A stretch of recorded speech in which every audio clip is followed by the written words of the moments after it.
अस्सलाम वालेकुम स्टूडेंट्स। आज हम करेंगे न्यू सिलेबस में अकॉर्डिंग टू ALP 2026 में केमिस्ट्री के चैप्टर नंबर 1 के इम्पोर्टेंट शॉर्ट क्वेश्चंस जो बोर्ड में आएंगे या जो बोर्ड के रिपीटेड क्वेश्चंस हैं, या यूँ कह सकते हैं कि चैप्टर 1 में अकॉर्डिंग टू ALP जितने भी पॉसिबल शॉर्ट क्वेश्चन हैं वो मैंने इस वीडियो में नोट्स में आपको दे दिए हैं। आपने सारे क्वेश्चन को अच्छे से तैयार कर लेना। इसमें आपके शॉर्ट क्वेश्चन के हवाले से आपका चैप्टर 1 जो है वो कवर हो जाएगा। आपने वीडियो को लास्ट तक देखना है और हर क्वेश्चन को ध्यान से समझना है। ये सारे क्वेश्चन जो मैंने क्लास में आपको बड़ी डिटेल में करवाए भी हुए हैं, एक्सरसाइज भी मैंने आपको तैयार करवाई है, चेक भी करवाई हुई हैं। अब हर क्वेश्चन को मैं इतना डिटेल में नहीं बताऊँगी, लेकिन आपने इनको फिर भी अच्छे से तैयार कर लेना। अब देखिएगा, पहला हमारा क्वेश्चन है क्विक चेक का। क्विक चेक 1.1 जो है वो हमारे सिलेबस में नहीं है, वो स्किप हो चुकी है अकॉर्डिंग टू ALP। तो क्विक चेक नंबर 1.2 है, जिसका पहला क्वेश्चन है X belong to group 14 and period 2।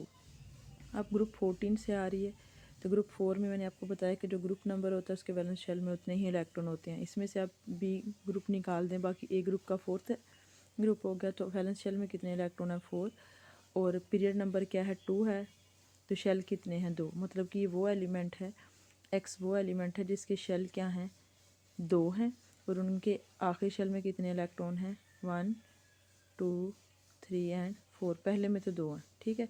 अब ये अब देखते हैं नेक्स्ट है B पार्ट, उसका right the electronic configuration of the element X। पहले तो हमने ये पता लगाना है कि X एलिमेंट क्या है, फिर हमने उसकी इलेक्ट्रॉनिक कॉन्फ़िगरेशन राइट करनी है। तो इलेक्ट्रॉनिक कॉन्फ़िगरेशन में यहाँ से भी पता चल रही है कि वैलेंस शेल में 4 इलेक्ट्रॉन्स हैं, पीरियड उसका 2 है। तो इलेक्ट्रॉनिक कॉन्फ़िगरेशन है 1s2 2s2 एंड 2p2, ये नीचे दी गई है, ठीक है। तो since element X belong to period 2 it has 2 shell around its nucleus. Since its belong to group 14 it has 4 valence electron. The complete electronic configuration is 1s2 2s2 and 2p2, ठीक है। Next, identify the block of the elements. Identify this element from the periodic table, कि block कौन से block में है और periodic table में ये एलिमेंट कौन सा है। The element belong to the P block of the periodic table. Total electron 6 है, एटॉमिक नंबर भी 6 है, therefore the element is carbon. Carbon का एटॉमिक नंबर भी 6 है, ठीक है, और उसके इलेक्ट्रॉन भी 6 हैं, और इलेक्ट्रॉनिक कॉन्फ़िगरेशन भी इसी के वैलेंस शेल में 4 इलेक्ट्रॉन्स हैं, और यही ग्रुप नंबर 4A या 14 पीरियडिक टेबल में से बिलोंग करती है, और इसके शेल भी कितने हैं 2 हैं, ठीक है। नेक्स्ट क्वेश्चन है identify an element that is in period 4 and group 17। Same, अब ग्रुप 17 है तो ये ग्रुप 7A में आ जाएगा। पीरियड 4 है तो शेल कितने हो जाएंगे 4 हो जाएंगे, वैलेंस शेल में इलेक्ट्रॉन कितने हो जाएंगे 7, मीन कि ये हैलोजन फैमिली का मेंबर है, ठीक है। 4 पीरियड में आ रहा है तो इसका मतलब ये क्या है, ब्रोमीन है। इलेक्ट्रॉनिक कॉन्फ़िगरेशन उसी के अकॉर्डिंग आप क्या करेंगे, इसकी सॉल्व करेंगे। जैसे ये मैंने क्वेश्चन नंबर 1 किया, ये आपकी एज अ असाइनमेंट के तौर पे आपने इसको सॉल्व कर लेना है, ठीक है। नेक्स्ट है state modern periodic law. The physical and chemical properties of elements are periodic function of their atomic number. के मॉडर्न पीरियडिक लॉ क्या है कि physical and chemical properties of element are periodic function of their atomic number. Which factor affect atomic and ionic radii. Atomic number affect करता है, effective nuclear charge and shielding effect. Describe the variation of atomic radii in the periodic table. In general, atomic radius decrease from left to right across a period. कि period में atomic radius क्या करता है, left to right decrease करता है। क्यों, वजह क्या है, क्योंकि न्यूक्लियर चार्ज इंक्रीज़ करता है और नंबर ऑफ़ शेल सेम रहते हैं। और पीरियड में अटामिक रेडियस क्या करता है, इंक्रीज़ करता है, क्योंकि नंबर ऑफ़ शेल इंक्रीज़ करते हैं, ठीक है। नंबर ऑफ़ शेल इंक्रीज़ करते हैं तो इसका मतलब कि इफेक्टिव न्यूक्लियर चार्ज क्या हो जाता है, कम हो जाता है। ये टॉपिक हमने बड़ी डिटेल में किया हुआ है, ये उससे रिलेटेड है, ठीक है। नेक्स्ट है why cation is smaller than parent atom. Cation is smaller than its parent atom because number of proton become greater than number of electron, so effective nuclear charge increase, nuclear hold increase on the remaining electrons, in some cases an entire shell is lost, ठीक है। कि इसमें क्या हो जाता है कि जब इलेक्ट्रॉन लूज़ कर देते हैं, जब एटम इलेक्ट्रॉन लूज़ कर देता है तो उसका इलेक्ट्रॉनिक लोड कम हो जाता है, इलेक्ट्रॉन प्रोटॉन रेशियो इम्बैलेंस हो जाती है, और बाकी इलेक्ट्रॉन्स के ऊपर न्यूक्लियस की अट्रैक्शन क्या हो जाती है, स्ट्रांग हो जाती है, इसलिए साइज़ डिक्रीज़ कर देता है। जैसे सोडियम का 186 है, जब उसने एक इलेक्ट्रॉन लूज़ कर देता तो 95 पिकोमीटर रह गया, ठीक है। विद एग्जाम्पल आपने सॉल्व करना है। सेम इसी के रेसिप्रोकल दूसरा आ जाएगा कि why the anionic radius is greater than atomic radius. इसमें क्या है कि एटम इलेक्ट्रॉन गेन कर लेता है, इलेक्ट्रॉन गेन करता है तो फिर से इलेक्ट्रॉन प्रोटॉन रेशियो इम्बैलेंस हो गई है, इलेक्ट्रॉन इलेक्ट्रॉन रिपल्शन आ जाएगी। तो इफेक्टिव न्यूक्लियर चार्ज की जो एक्सपेंशन है वो क्या हो जाएगी, इस पे वैलेंस शेल पे कम हो जाएगी फोर्स ऑफ अट्रैक्शन, इसलिए उसका साइज़ क्या कर जाएगा, एक्सपेंड। नेक्स्ट की variation in of ionic radius across the period. Across the period अगर हम बात करें तो ग्रुप 4 तक एटॉमिक रेडियस क्या करता है, लेफ़्ट टू राइट। अब हमने पहले तो यही देखा है कि हमारे पास साइज़ जो होता है वो क्या करता है, लेफ़्ट टू राइट डिक्रीज़ करता है। लेकिन आयनिक रेडियस की बात करें तो ग्रुप 4 तक, जहाँ तक एटम इलेक्ट्रॉन लूज़ करते हैं वहाँ तक साइज़ क्या करता है, ग्रुप 3 तक सॉरी डिक्रीज़ करता है, लेकिन उसके आगे क्या करता है, इंक्रीज़ करता है। जैसे variation of ionic radius across the period within a period isoelectronic positive ion show decrease in ionic radius from the left to right due to increase in nuclear charge. For example आप देख सकते हैं जितना positive charge ज़्यादा होता जाएगा उतना size क्या हो जाएगा, डिक्रीज़ हो जाएगा। Similarly in the case of isoelectronegative ion the ionic radius decrease from left to right, इसका भी आप देख सकते हैं। ठीक है, उसका लेफ्ट टू राइट क्या करता है, डिक्रीज करता है। Define shielding effect. Shielding effect क्या होता है कि एक प्रोटेक्शन होती है जो न्यूक्लियस को, जैसे इनर शेल के इलेक्ट्रॉन्स होते हैं, जो इनर शेल होते हैं वो न्यूक्लियस को कवर कर लेते हैं, शील्ड कर लेते हैं, स्क्रीन आउट कर देते हैं ताकि उसकी अट्रैक्शन जो है बाहर वालों पे क्या हो जाए, कम हो जाए। ठीक है, तो इसको हम बोलते हैं शील्डिंग इफेक्ट और स्क्रीनिंग इफेक्ट। नेक्स्ट है आयनाइजेशन एनर्जी, और उसका ट्रेंड है, ग्रुप में भी बताना है और पीरियड में भी बताना है। किसी भी एटम के वैलेंस शेल में से इलेक्ट्रॉन निकालने के लिए जो कम से कम एनर्जी देते हैं वो आयनाइजेशन एनर्जी होती है, पीरियड में ये इंक्रीज़ करती है और ग्रुप में ये डिक्रीज़ करती है। क्वेश्चन सारा आपका एक्सप्लेन किया विद एग्जांपल। नेक्स्ट है what factors affect ionization energy, फिर से nuclear charge, atomic size, shielding effect and electronic arrangement. Nuclear charge के साथ इसका हुआ है इन्वर्स रिलेशन है कि nuclear charge sorry direct relation, nuclear charge ज़्यादा तो आयनाइजेशन एनर्जी ज़्यादा, लेकिन एटॉमिक रेडियस और शील्डिंग इफेक्ट के साथ इन्वर्स है। नेक्स्ट है why explain why sulphur has a lower first ionization energy than phosphorus. ये आपका अक्सर से इसका क्वेश्चन है, बड़ा इंपॉर्टेंट, आपको करवाया भी हुआ है। ठीक है, इन्होंने कहा कि sulphur has a lower first ionization energy than phosphorus. Phosphorus का क्या है, पी शेल जो है उसमें 3 इलेक्ट्रॉन है, 3p3 है, लेकिन सल्फर में क्या है 3p4 है। उसमें इलेक्ट्रॉन इलेक्ट्रॉन रिपेल करते हैं, इलेक्ट्रॉन आसानी से लूज़ हो जाता है, लेकिन फास्फोरस में इलेक्ट्रॉन आसानी से लूज़ नहीं होता क्योंकि इलेक्ट्रॉन इलेक्ट्रॉन रिपल्शन नहीं है। ठीक है, तो जहाँ से इलेक्ट्रॉन निकालना मुश्किल होगा उसकी आयनाइजेशन एनर्जी भी ज़्यादा होगी, इसलिए फास्फोरस की आयनाइजेशन एनर्जी ज़्यादा है। Next, what factor are responsible for the increasing reactivity of alkali metal as you move down the group. Increase atomic, अब अल्कली मेटल में रिएक्टिविटी डिक्रीज करती है, इंक्रीज करती है डाउन द ग्रुप, क्योंकि एटॉमिक साइज इंक्रीज करता है, shielding effect increase करता है और आयनाइजेशन एनर्जी क्या करती है, डिक्रीज करती है। ठीक है, तो अब जितना ज़्यादा साइज़ इंक्रीज़ करेगा न्यूक्लियस के अट्रैक्शन वाला शेल पे उतनी कम हो जाएगी, जितनी कम हो जाएगी उसका मतलब शील्डिंग इफेक्ट ज़्यादा होगा, उसका इलेक्ट्रॉन निकालना आसान हो जाएगा। इसलिए हम कहते हैं कि अल्कली मेटल की रिएक्टिविटी डाउन द ग्रुप क्या करती है, इंक्रीज़ करती है। नेक्स्ट फिर एक्सरसाइज का क्वेश्चन है why is the ionization energy lithium much lower than helium dispute the effect that the nuclear charge of lithium +3 and +2। Same वही है कि जो हमारे पास हीलियम है, ionization energy of helium is lower than lithium is lower than that of helium because lithium outermost electron present in the second shell which is further from the nucleus and more shielded by inner electron. In contrast helium electrons are present in the first shell. Helium का एक ही shell है, nucleus की attraction ज़्यादा और lithium के 2 shell हैं तो उसकी अट्रैक्शन कम है। ठीक है, क्वेश्चन के है इसको भी हम डिस्कस कर चुके हैं, सेम उसी रीज़न के सारे से ऊपर है। नेक्स्ट है what is common in an a positive, क्योंकि सबके इलेक्ट्रॉन क्या हैं, सेम है, 10 इलेक्ट्रॉन्स हैं चार्ज। सोडियम ने 1 लूज़ किया, मैग्नीशियम ने 2 लूज़ किया, एल्यूमिनियम ने 3 किया, नियोन के वैसे 10 और फ्लोरीन ने 1 गेन किया, तो सबकी क्या होगी इलेक्ट्रॉनिक कॉन्फिगरेशन, 10 इलेक्ट्रॉन्स आ गए।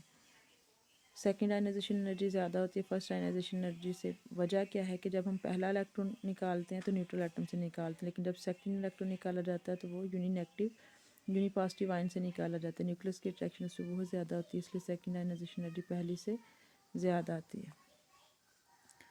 नेक्स्ट है, ये भी एक्सरसाइज का है, क्विक चेक का है 1.5 का। First electron affinity of exchange most important question है जो सेकेंड में मोस्टली रिपीट होता है कि इलेक्ट्रॉन अफिनिटी हमेशा नेगेटिव होती है, लेकिन यहाँ और जो फर्स्ट इलेक्ट्रॉन अफिनिटी है वो नेगेटिव होती है और सेकेंड जो है वो पॉजिटिव होती है। इसकी वजह क्या है कि जैसे ऑक्सीजन 2 इलेक्ट्रॉन गेन करती है, जब पहला इलेक्ट्रॉन ऐड करवाएंगे तो हम न्यूट्रल एटम में ऐड करवा रहे हैं, तो हमने इलेक्ट्रॉन ऐड किया तो एनर्जी रिलीज हुई है, लेकिन जब हम सेकेंड इलेक्ट्रॉन ऐड करेंगे तो उस यूनी नेगेटिव आयन पे करेंगे, तो नेगेटिव नेगेटिव पे ऐड करेंगे तो ऑक्सीजन पे पहले भी नेगेटिव चार्ज है, इलेक्ट्रॉन पे भी नेगेटिव, इलेक्ट्रॉन इलेक्ट्रॉन को क्या करेंगे, रिपेल करेंगे, फिर हम इसको एनर्जी दे के इसके अंदर इलेक्ट्रॉन ऐड करेंगे, इसलिए इसकी एनर्जी क्या हो जाती है, पॉजिटिव हो जाती है।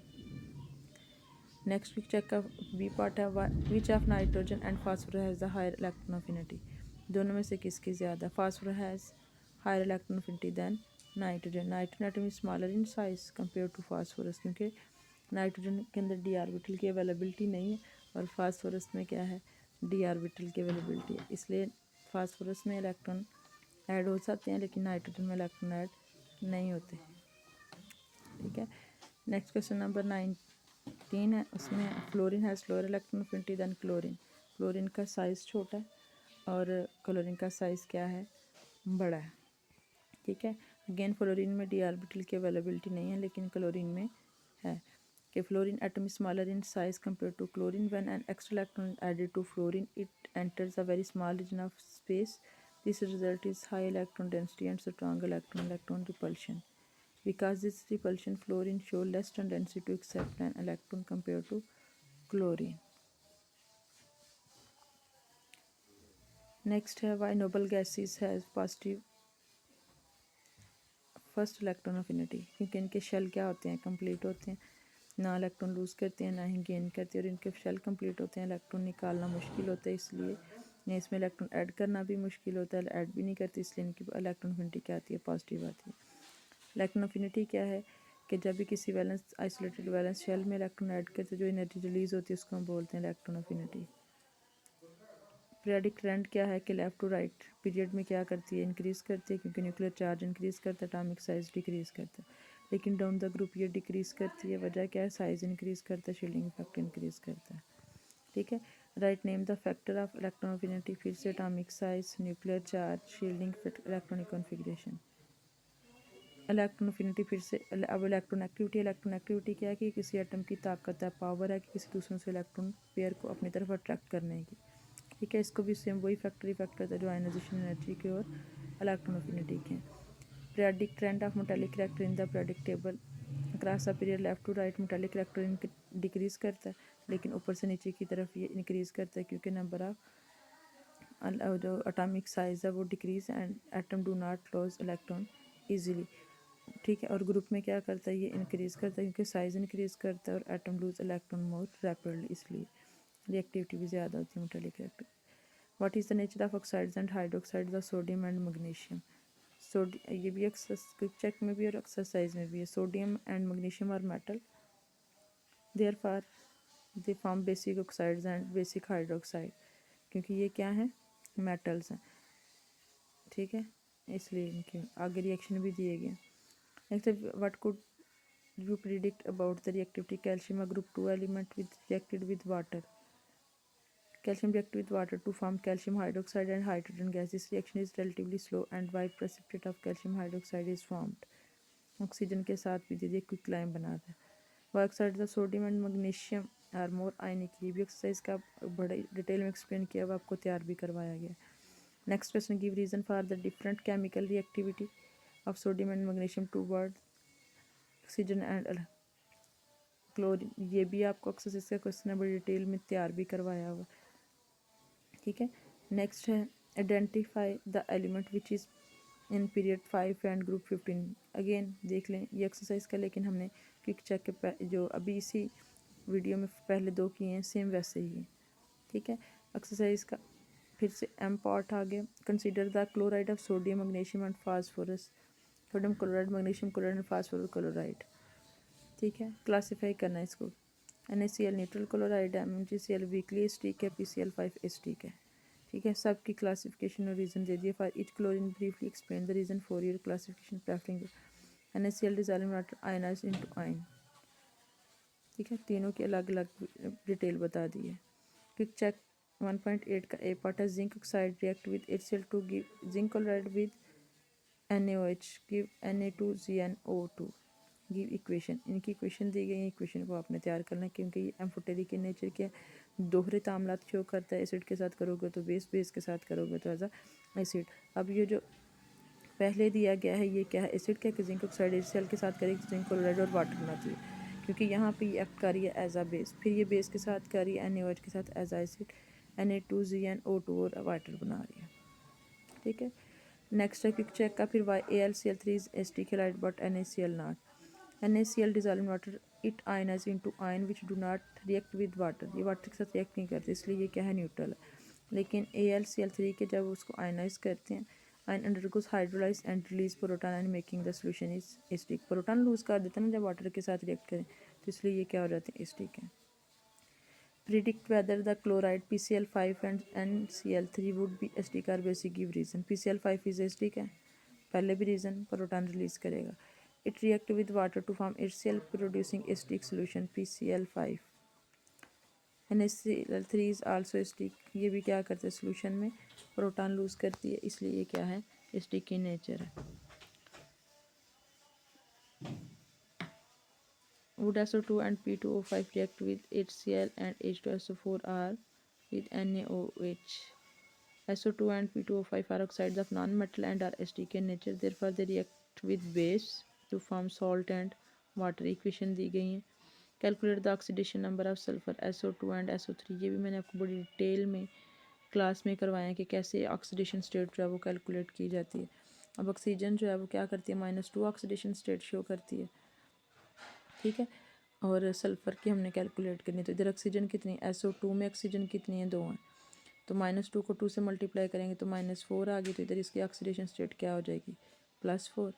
ठीक है, और इसमें करेंगे तो कितनी आ जाएगी, SO3 में 3 ऑक्सीजन है, -2 से मल्टीप्लाई कर लो तो क्या हो जाएगी, -6, तो इसके सल्फ़र की क्या आ जाएगी, +6 हो जाएगी।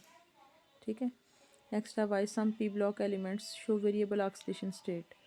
एक्सरसाइज का भी है, some elements show variable oxidation state. Some p block elements show variable oxidation state because they can expand their octet by promoting electron into empty d orbitals। मतलब जैसे सल्फर की बात करें तो s ऑर्बिटल भी है, फिर p ऑर्बिटल भी आता है, और फिर क्या आ जाता है, d ऑर्बिटल भी। अब जिनके पास d ऑर्बिटल होता है वो अपने इलेक्ट्रॉन जो p में डबल होंगे पेयरिंग में, वो आगे इधर प्रमोट कर देगा, या एस में जो डबल है वो आगे इधर प्रमोट कर देगा, तो इनका ऑक्टेट एक्सपेंड कर जाता है, तो फिर ये इनकी डिफरेंट ऑक्सीडेशन स्टेट है। ये मैंने आपको बड़ी डिटेल में क्लास में क्वेश्चन करवा दिया। नेक्स्ट है valency and oxidation state of noble gases 0, क्योंकि ये ना तो इलेक्ट्रॉन लूज करती हैं, ना गेन करती हैं, ना शेयर करती हैं, इसलिए इनकी वैलेंसी भी 0 है और ऑक्सीडेशन स्टेट भी 0 है, क्योंकि इनके शेल क्या हैं, कंप्लीट है। Next, what is the difference between acidic and basic oxide? Give one example of each. The oxide which, when dissolved in water, give basic solution. Metal for basic oxide Na2O and MgO calcium oxide. Acidic oxide, these oxides when dissolved in water give an acidic solution. Non-metal from acidic oxides CO2, SO3 and P4, 4O10. Water are amphoteric oxides. Give one example. ठीक है, what are amphoteric. Amphoteric वो होते हैं जो acid के साथ मिले तो बेस, बेस के साथ मिले तो acid. Amphoteric oxides are those oxide which show both acidic and basic character. The less electropositive elements like beryllium, aluminium, zinc and gallium in form amphoteric oxide. Example Al2O3 की दी, एक दफ़ा वो acid के साथ रिएक्ट कर रही है, दूसरी दफ़ा वो किसके साथ कर रही है, बेस के साथ कर रही है, रिएक्शन दी गई। नेक्स्ट है Y Na2 is basic while SO3 is acidic. Generally metal form basic oxide while non-metal form acidic oxide। याद रखिएगा, मेटल हमेशा कह देते हैं बेसिक और नॉन मेटल हमेशा कह देते हैं एसिडिक, आगे रिएक्शन दे दिए गए हैं। नेक्स्ट है why the basicity of secondary group metal oxide increase on descending a group of periodic table। The basicity of secondary group metal oxides increased on the group due to increased atomic radius, increase in metallic character, decrease ionization energy। Down the group metal lose electron more easily and form more ionic oxide, therefore their oxides become more basic। ठीक है, तो अब top to bottom move करते जाएंगे तो oxides क्या हो जाएंगे, बेसिक नेचर ज़्यादा हो जाएगी, क्योंकि वो इलेक्ट्रॉन आसानी से लूज़ कर देती हैं, साइज़ भी बड़ा हो जाता है। तो बेरिलियम ऑक्साइड का साइज़ छोटा और बेरियम का सबसे बड़ा। ठीक है, तो ये थे आपके पॉसिबल शॉर्ट क्वेश्चन जो एक्सरसाइज के, क्विक चेक के, एडिशनल जितने भी आपके चैप्टर 1 के हो सकते हैं वो सारे मैंने इधर इस वीडियो में दे दिए हैं, आपको नोट्स के फॉर्म में दे दिए। सारे क्वेश्चन को अच्छे से तैयार करिएगा। MCQs को भी इंशाल्लाह इसी तरह से डिस्कस कर लेंगे। तो ये है आपका चैप्टर 1। इंशाल्लाह नेक्स्ट वीडियो में मिलूँगी मैं आपको चैप्टर 2 के साथ। उसमें आपको लेके आऊँगी चैप्टर 2 के शॉर्ट क्वेश्चन, ठीक है, और लॉन्ग क्वेश्चन। चैप्टर 1 के लॉन्ग क्वेश्चन हमारी स्कीम में नहीं है, इसलिए इस दफ़ा बोर्ड में आपका चैप्टर 1 में से लॉन्ग क्वेश्चन नहीं है, इसलिए मैंने यहाँ पे आपको लॉन्ग क्वेश्चन भी नहीं दिए। ठीक है, शॉर्ट हैं ये सारे, शॉर्ट जो हैं पॉसिबल शॉर्ट, ये आपने तैयार करने हैं। ठीक है, क्वेश्चन को समझना और अच्छे से तैयार करना है। मिलती हूँ आपको नेक्स्ट वीडियो में इंशाल्लाह चैप्टर 2 के शॉर्ट क्वेश्चन के साथ। तब तक के लिए अल्लाह हाफिज़।